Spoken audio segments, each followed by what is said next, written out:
আমরা কিরকম সড়ক দেখতে চাই। আমার 2010 সালে প্রথম সিঙ্গাপুর যাওয়ার অভিজ্ঞতা হয়েছিল।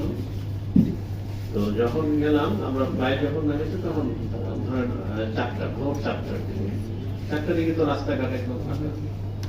আমাদেরকে হোটেলে নিয়ে যাওয়ার জন্য যে গাড়ি আসছে, বড় বাস, সেই বাস নেমে রাস্তায় গেল, গিয়ে একদম কোনো ট্রাফিক নেই, কোনো যানবাহন নাই, সিগন্যাল পড়েছে, রাস্তায় কিন্তু গাড়ি দাঁড়িয়ে আছে।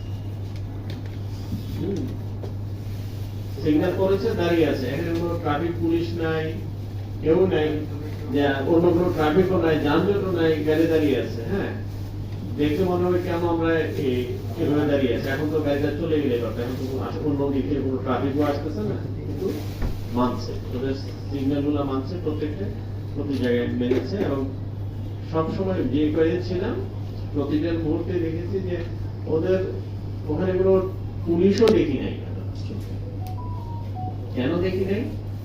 পরবর্তীতে যখন আমাদের একটা প্রেজেন্টেশনে বললো, আপনাদের একটু সময় নিচ্ছি, প্রেজেন্টেশনে বললো যে ওদের ট্রাফিক সিস্টেম গুলো কিরকম।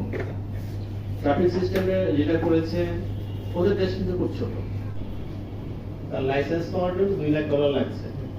অতএব খুব বেশি যদি সলভেন্ট না হয়, সে কিন্তু গাড়ি কেনার চিন্তাও করে না। এটা কিন্তু সারা বিশ্বের জন্য না, এটা আমি একটা দেশের কথা বলছি, সিঙ্গাপুর, আমাদের এশিয়ান একটি কান্ট্রি, তারা তাদের ট্রাফিক ম্যানেজমেন্টে কিভাবে কন্ট্রোল করেছে সেটা। তো ওদের কিন্তু ওদের এরিয়াতে কতটুকু গাড়ি চলবে তাদের নিয়ন্ত্রণে আছে সেটা। আর হলো যে আমরা কিন্তু ট্রাফিক দেখিনি। কেন দেখিনি? কারণ হলো যে ওদের লাইসেন্স দেওয়া হলো, ড্রাইভিং লাইসেন্স আছে, তারা 16টা যদি ফাউল করেন তাহলে লাইসেন্স কিন্তু বাদ দিবে। সেটা কিন্তু হচ্ছে আমাদের মতো যে ফিজিক্যালি গিয়ে দাঁড়ায় ইয়ে করবে না। ক্যামেরা আছে, যখনই যাবে সে কোথাও যদি ট্রাফিক রুল ইয়ে করে ভায়োলেট করে, সাথে সাথে তার মেসেজ চলে আসতেছে যে আপনার এইটা করেছেন, তার এসএমএস চলে আসে। এবং তারা দেখা যায় যে তখন দেখো 10-12টা হয়ে গেছে, আর ওই বছর গাড়ি চালায়। তাহলে এখন লাইসেন্স বাতিল হলে কিন্তু আবার $2 লাখ $3 লাখ দিয়ে তারা গাড়ি রিনিউ করতে হবে। এই ধরনের সমস্যা, এই ধরনের তাদের ফাইনের সিটি আর কি, ওদের ফাইন এবং ফাইন মানে সুন্দর, এবং ফাইন হচ্ছে জরিমানা। সিঙ্গাপুর, আমরা সিঙ্গাপুর কবে হবো জানি না, কিন্তু ওদের কাছ থেকে আমাদের অনেকগুলো